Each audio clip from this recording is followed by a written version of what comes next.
তোর কি হইছে? আব্বা, আমার কেমন জানি লাগতেছে। হাঁসের ডিম আর মাশরুম খায়া মাথা ঘুরতেছে। কে দিছিলি এই হাঁসের ডিম আর মাশরুম?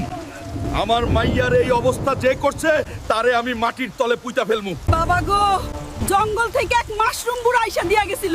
কোন দিকে গেছে? আজকে তার হাড্ডি মাংস আলাদা করমু। ওই মাশরুম বুড়া, সামনে আয়। আমার মাইয়ারে বিষ খাওয়াইছস, আজকে তোর মাশরুম ভর্তা বানামু। এত চিল্লাস কেন? আমার রাজত্বে আইসা আমারে ভয় দেখাস? আমার মাইয়ার এই দশা কেন করলি? তাড়াতাড়ি সুস্থ করার মন্ত্র বল। আমার মাশরুম খাইলে সবাই হাঁসের মতো খুব সুন্দর হয়। সুন্দর? তোর সুন্দরের গুষ্টি কিলাই। জলদি ভালো করার মন্ত্র ক, নাইলে তোর 12টা বাজামু। আর মারিস না। এই নে নীল মাশরুম, এইটা ছোঁয়াইলেই তোর মাইয়া ভালো হবে। কেমন লাগলো?